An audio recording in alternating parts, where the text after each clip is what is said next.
Hey guys, what up? It's your boy Con TDK, Mr. So Real.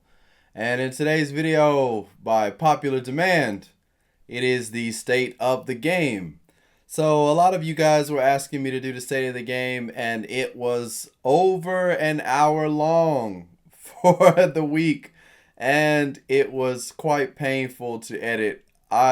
In the middle of the state of the game, I had to tweet, "This is absolutely the most painful state of the game to watch," because it was unorganized, to say the least. There was a lot of key points that they had, but the delivery and execution of how they gave it to us was a little bit subpar, in my opinion. And that's okay, because the special guest that they had on, he's not a regular, so I cut him some slack. Completely cool, man. If this type of delivering the information is new, then that's just what it is. So without further ado, let's just get into the state of the game for this week. What is it? September 15th. It was for the 15th. So let's get started. Con TDK, Mr. So Real. Let's go.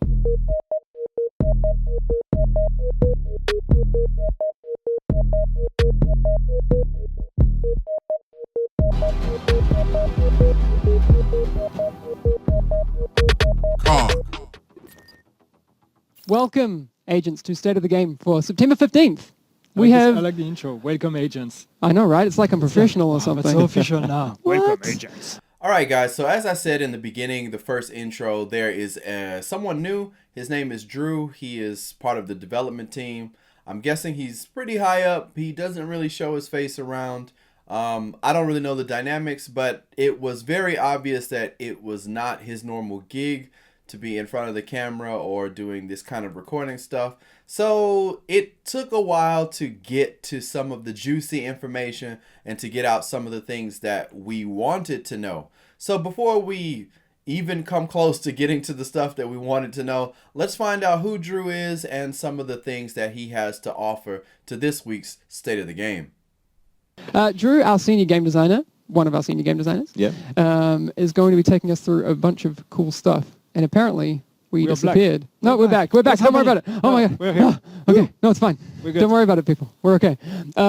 Drew, correct me if I'm wrong. Have you ever been on the stream before? Maybe in the beta? I haven't. I was on a podcast once, but that's true. That was it. Oh, yeah, true. Yeah. Yes. Okay. That's true. Yeah. We've done this before in some sort of form. He has no beard. Yeah, that's true. No beard. No No okay, beard. Sorry. So, Yannick's spoiler, beard he's is so not a beautiful. real massive employee. He doesn't have a beard. Exactly. Okay, so according to the guys, Drew is not one of the members of the team because he doesn't have a beard. I guess I'll never make it because I honestly can't grow a beard. I get like little stubble. Not that you needed to know that. Okay, but anyway, so they talked next about the elite task force. Who went, what kind of people met the criteria for their choosing, and they just talked about that. So I'll let them go into detail about who was chosen, what kind of people were chosen, and why. So let's go ahead. We have a lot of things we want to talk about today, actually. That's why absolutely. we brought you here. So you can talk about it because this guy is just smarter than us, so he knows what he's talking about when it comes to game balancing. We just basically repeat what they say. And say things wrong sometimes. But anyway, But there are a few things we wanted to talk about before we directly dive into 1.4. The Elite Task Force, for example. So last week we had a bunch of players that came here, 13 players, part of what we call the Elite Task Force. They stayed at Massive for 3 days. I know there's been a lot of discussion regarding what kind of players were there, what kind of profiles. Some people thought we just invited YouTubers or non-players. That's not the case. We invited like five, 6-ish content creators, and then 8 of them were, 8 on top of that, were actually just like players, like you and me, just people that just play the game a lot, that love the game, and that applied to the Elite Task Force through the application form that we put online. And I say play the game a lot, but actually there were also some casual ones that don't play as much. So not everybody had 600 hours or 1,000 hours of gameplay or even more than that. We actually had people that had below 100 hours of gameplay as well. So more casual profiles. So yeah, Elite Task Force. So yeah, we had, so as I said, we had 13 players. So we went for profiles that were from very casual, very PvE oriented to hardcore PvP, hardcore PvE, more solo, more group. We tried to select a bunch of people that were very representative of different kind of gameplay experience. And yeah, a bunch, of course, of YouTubers and content creators. So with the Elite Task Force, they had 5 content creators, that's YouTubers, streamers, and stuff like that. And then they had 8 people from hardcore to casual, some of which who played a lot and some of which who didn't. And they wanted to get a good mix to see where people fell in terms of the general public playing the game. Now, this is quite commendable. I'm happy that they had regular people and they had hardcore people. That was really cool.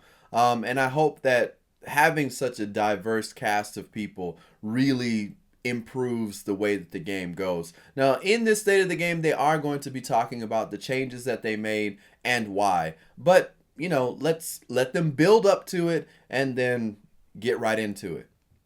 And yeah, so amongst other things, when they were here, we had big discussions about the game, about the state of the game, not the state of the game, the state of the actual game. We need to, the state of the division. the real status of division development. And yeah, and we had some brainstorming, some workshops and everything. And Drew here was actually part of it also. Yeah. Yes. So apparently with the Elite Task Force, they talked about the game, they brainstormed, they came up with ideas. This kind of tells me that they, as some of you have said in the comments, they really are clueless as to how to fix the game. And I can see why they wanted to get the feedback of the player. They wanted, I mean, because everyone's experience is always going to be different. No matter who you are or your background, some people are young kids and maybe they are new to shooters, or maybe they're experts at shooters, or maybe they're a little bit older and they may be new to shooters, or they might be, you know, really good at them, but they don't know the RPG aspect of it. So there's so many different peoples with so many different backgrounds. It's good that they had at least a session where people could talk about the things that were important to them and how they felt the game was now and how they could improve upon it. I think that was a good idea. How was it for you as a real developer? Like, not like us. Right, because we're too lazy to fix the game, but you actually are working on it. So how was it for you? It was awesome. Yeah. I have to say, just meeting people who are passionate about the game and want it to be, you know, the best game it possibly can be. So it was extremely cool for us to get the opportunity, because we don't get that opportunity very often, right, to interface directly with our players. So that was extremely cool. So for the development team, they got a chance to meet a lot of the players. They got to meet the content creators, and they got to actually sit down and talk to them personally instead of having these long, drawn out kind of back and forth that, you know, give information, but they don't really capture the essence of a conversation. And I mean, I'm sure as many of you know, it's just like if you chat with somebody versus sitting there eating dinner with them face to face, having a real talk. It's quite a different feeling, and, you know, the ideas flow a little bit better. So I think it was a good idea that they had this Elite Task Force and that they chose people that they thought were, I don't want to say worthy, but they were good candidates for what they envisioned for the game. So, you know, good for them. I just hope that the game gets better. That's all I want. I just want the game to get better. But there's one thing that you mentioned that is very interesting, though. Like when you say like content creators or even people that actually post stuff on Reddit and that you actually read regularly, because one thing that was super fun was in one of the presentations you gave during the workshop, like you showed them one of the game design documents that you were working on that we're going to talk about later. And at the end, in the appendix, you actually had links to sources. Yeah, right. And some of them were actually Reddit discussions or YouTube videos from our players. Absolutely. So, and that was like just showing that we are actually also kind of learning from that and reading all of that. Like, I mean, not we, but not like you guys. Yeah, absolutely. I mean, the whole design team, we are pretty glued to the forums, to Reddit, to YouTube. It's like pretty much a part of our daily routine. The guys from the forums, we've been reading a lot of your stuff. So we have 8 Sinclair that made some great suggestions about weapon talents and what we could do with weapon talents to improve on that. Was super interesting. Evio 1997 also suggestions on named weapons, which is a very interesting topic because it's something we need to look at. Yeah. no guarantee yet if it's something that's going to be part of 1.4, to be honest, but it's something that we definitely need to address. I think the thread with talking about, like, I don't need a 182 Midas, or, when I'm DZ06, like, that one, unless it's you're going to sell it, right? But that was a cool thread. Thanks for that. So named weapons is definitely something we want to look at. Origami Train proposing a very interesting alternative approach to the rogue mechanics, where instead of like just killing players, having some specific triggers for rogue mechanic and everything, which is something super interesting as well. Like the cut the rope trigger, and that was cool. Yeah, exactly. I think it's the situational PvP one. That was cool. Yeah. Thank you. And on this topic regarding rogue mechanics, so one of the big thing that has been or generated a lot of discussion, a lot of comments, the PvE/PvP Dark Zone. And we know that a lot of you guys have been discussing the benefits of having a PvE-only Dark Zone. What we just wanted to say is that this is definitely something we are reading and we are listening to, but know that we are not going to have any big changes of Dark Zone mechanics in 1.4. No, not the dedicated Dark Zone mechanics, right? Like the rogue system isn't going to be receiving changes and that sort of There are a lot of changes, and again, what Drew is going to talk about will definitely have an impact on Dark Zone, but don't expect big changes of the rules of the Dark Zone for 1.4. So we just want to be clear about that. But keep the discussion going, though, because this is interesting for us. Yes. So the guys took some time out to give a shout out to the people on Reddit or in the forums that often leave comments or suggestions or threads to help give the dev team a little bit better idea about some things that the players are thinking about for what they envision the division to be.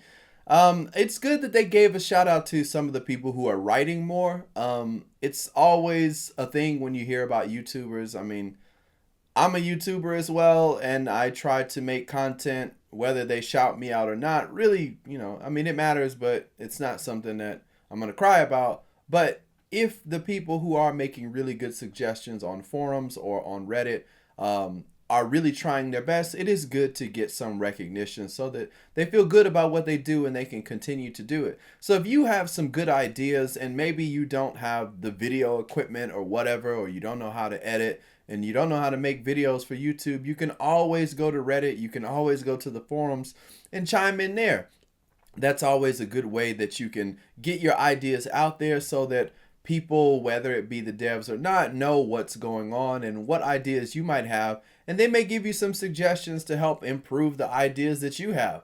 There's tons of things that I'm sure I could be typing about, but between videos and real life and going to work and doing other stuff and trying to play games, it's hard to get on forums. So do what you can. If you have any suggestions or ideas to help the game, let it be known, get it out there, and hopefully those things will get put in the game and you might get a shout out in a future state of the game by Massive. Who knows? Okay. Graph? Last thing before the graphs. PTS. So we delayed the PTS. Sorry. Bummer. Yes, but for good reason. It's good. It's very good. Yeah. We've delayed it. We explained that the build we had was not good enough, and if we would have released it with the build we had at this point, the feedback like that wouldn't have been a good representation of what we want to give you for 1.4. And we know that the PTS doesn't have to be perfect, and it won't be perfect. But still, there are things that we realized with the Elite Task Force, there are things that are really key to making sure that you can give us feedback that's going to be valuable to us. We didn't have that ready to open it today. We are looking at hopefully opening the PTS next week, but this is still to be confirmed, okay? We are trying to make it happen, but it could be that it's going to take a bit longer. And when it opens, just because I know some people were confused about the dates, we said it's not going to open on the 15th and everything. When we open it, we're still going to have the same rules as what we announced, which is a few days of technical test for all the players who applied, all the PC players who applied to the Elite Task Force, and then open it to the public. So keep in mind that when we will announce an opening date, we will be talking about the opening of the technical test, and then you have to count a few more days until we open it to the public. Yep. And again, hopefully this is going to be next week.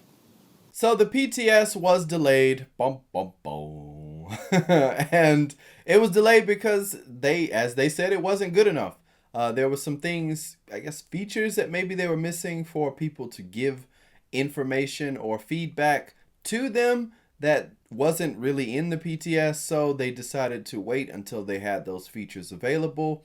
And that's what's going to be in the, I guess, the PTS when it's available, when it's announced, or whenever they decide to do with it. So look out for that. If you're on the PC and you can play it, you can be a beta tester for me, because I'm on PS4. Until they decide to do something with consoles, the console people like me, the console people like maybe you, if you're on Xbox One as well, then we just have to sit back and wait and hope that the PC people can fight the good fight for us. Yeah.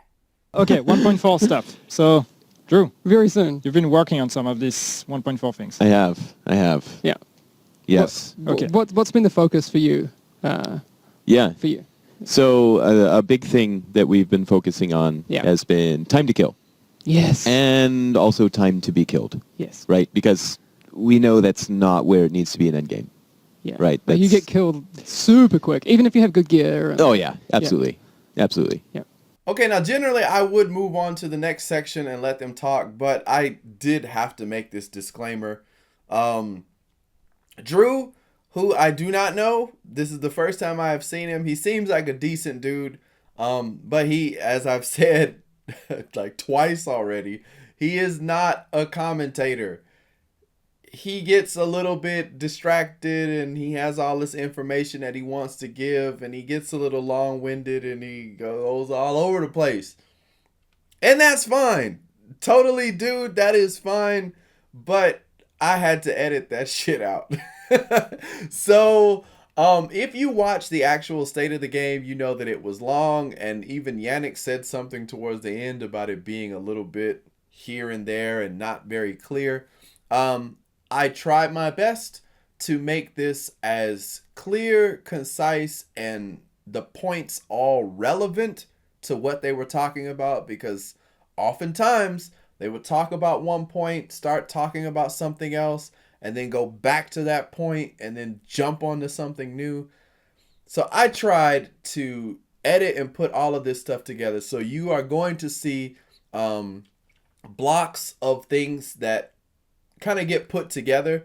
If you were watching, you probably say, this is almost completely different. And I understand now, which is why so many YouTubers and thread posters and bloggers and Reddit people made threads about trying to understand what the hell they were talking about in the state of the game.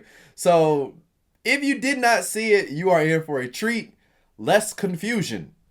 If you did see it, then let me know what you think. Did I do a decent job of editing this and putting it in a much more understandable format? I'd like to know, because it was not it was not easy, and it was quite time consuming going through each of those parts and putting it all back together. It was like Humpty Dumpty, the Humpty Dumpty of 1.4, putting it all back. Anyway, let's let Drew talk about 1.4, their goals, their changes, what they did, what they're doing, what's going on. You be the judge of 1.4. I cannot say whether it will be good or not because I don't have my hands on it. But you guys be the judge from what you hear out of this state of the game at the end of the comments or whatever, any video that you like. Let me know what you guys think. I want to know. So without further ado, let's get into this. This is what they plan. This is what they're thinking about for patch 1.4 and their goals. So take it away. What were some of the things that you found? Because I know you looked a lot at the actual data. Yes. Around that whole theme, and some of the tests you ran were really, really cool. What were some of the things you learned from that? Yeah. So, like, one of the things that we really wanted to do, right, was to identify kind of the current problems that we have with the game, specifically about time to kill and time to be killed, because in our mind, like, there's lots of other issues, right, that we want to solve, but that's kind of core to the experience, right? Like, we have to solve that before we can solve everything else, right? The first issue is that in the end game, enemies are just too bullet spongy, and they deal way too much damage too, right? Way too much. Yeah.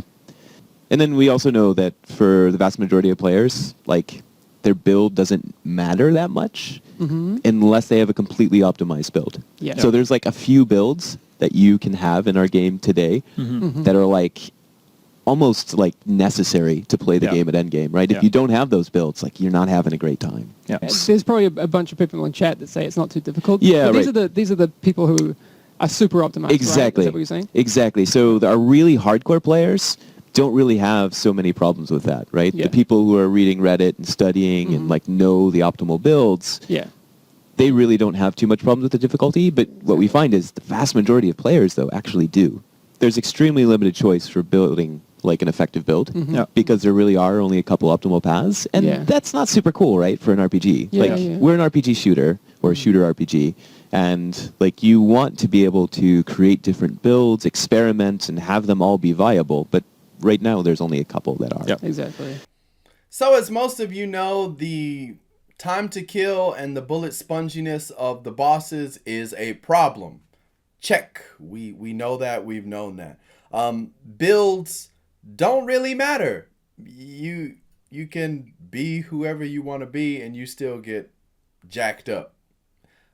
Strong players who actually have amazing builds, well, that kind of does matter, because then the game is balanced a little bit better for you. And if you are a good player or have a good build, then you're pretty much set and you're good to go. Optimized players are straight, and the amount or kinds of builds, the choices of builds are very limited. We knew that. Next. Yeah, here we go. Time to kill, right? So in your testing, you had comparisons, right? Because do you want to explain about why level 12 is important? Because people are probably saying, like, level 12, why level 12, right? Yeah, so level 12 is kind of our baseline, and that's what we balanced our entire game around without kind of the scaling, because we know that at level 12 we kind of make the game a little bit easier for players at the beginning as they're getting used to the game. So when you're playing in Brooklyn, the enemies die really fast. They don't deal very much damage, things like that. Yeah. But at level 12, everything is kind of normalized. The gear drops are pretty reliable, so that we know that you're in basically full green at level 12. Yeah. So that's been like kind of our basis of kind of all our beginning of our balance work, right? All right, cool. And then obviously level 30 is the end game. So we'll head back into that graph and kind of show you what we're talking about here. Yeah. So along the bottom there, you see enemy level difference. What that means is, for example, the 0 point on there, that's enemies of your own level. Yeah. If they are +5. So like here, if I'm enemy level difference 0, at level 12, that's my 0 point, and then a +5, that'll be, if I'm level 12 and fighting against level 17, that's exactly. Yep. All right, so if we just bring up the first plot point, the time to kill does increase. It does. It does. As you face higher level enemies, it makes sense, right? That the time to kill would go up a little bit. Right. Yeah. That's exactly. Cool. But at level 30, can we just bring up the next one? I mean, that's... Look at that. Look at that. That's pretty much the experience. It's crazy. That a lot of people are getting. And your testing doesn't even take into account the worst case scenario. Oh, absolutely not. Or what some people would consider worst and best case scenarios. Yeah. This is pretty homogenized. Yeah. Yep. And what some people are pointing out in chat, and that's the whole point here, is that level 12, the time to kill is linear. I mean, it's like the difference between a level 13 or level 14 or level 15 is also always pretty much the same. Whereas you see starting from level 30, then it gets completely exponential and it goes completely off the charts. Yeah. Yeah, exactly. So that's you see that +5 enemy level difference. That's what your experience in heroic goes to. It's very, very different. Yeah. So this is the one I was talking about with optimized gear. Again, we're using the level 12 versus level 30 example. Yes. Again, so this now should make sense. This first plot point that we're going to bring up in just a second, this shows optimized gear at level 12. Yeah. Yeah. All right. Okay, now I'm not losing my mind. And that kind of shows what we had before, right? Yeah. It feels good. Like we said, anyone who's played at that level, can kind of understand. Can we bring up the next plot point? So this is what you get with what kind of gear? Like just... Yeah, so this is like kind of your best gear, right, for your level. So at level 12, we're talking blues. All right, but not optimized in terms of stats or that sort of thing. Okay. Right. All right, so the next plot point is going to be optimized gear at level 30. So again, it's not great. You can see that curve starting to hit. Yeah. So this would be if you're still in your best gear, like all like gear capped, like 255 gear score, right? Yeah. Exactly. Okay. All right, but then if we show the next one, that's what happens if you don't have optimized gear. Yeah. But you have great gear. You still have the same gear score.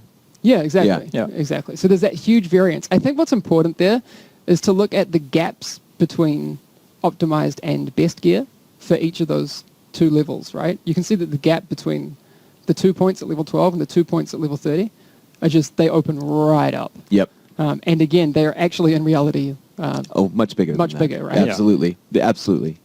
The time to kill graph. This graph was quite ridiculous. It was actually quite sad to realize that they balanced the game for agents at level 12.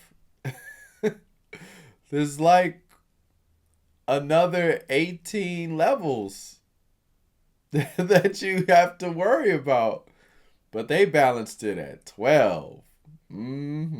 Okay, so whatever. They did it. They understand that it was a problem and it caused trouble, so they're going to fix it. Now, looking at the graph, when you level, and I'm looking at my notes here, so please excuse me. The game is balanced at 12. Level 12 scaling is even. If you're level 12 and you're fighting, level 12 dudes, you're doing all right. You fight 13 dudes, it's a little bit harder. 14 dudes, even harder. 15, you see where it's going. It's like a nice, smooth increase in the damage and all that other stuff. And it makes sense. Now, level 30. I had to laugh. I don't know how it went from smooth all the way to crooked teeth jacked up. It was all, you saw the graph. It was, and then when we get to the heroic scaling, it's like Tyrannosaurus arms. It was like these little, it was all bent and curved. It was that little hook. So all of that is wrong. Okay, we got that. That's cool. They took the time to get the data to analyze it and find out what was wrong. Everyone has said that the progression in the base game was good, but after the base game, it got really bad. And the way that was is they balanced the game for people who were awesome and had the best of the best, which obviously was not a good idea.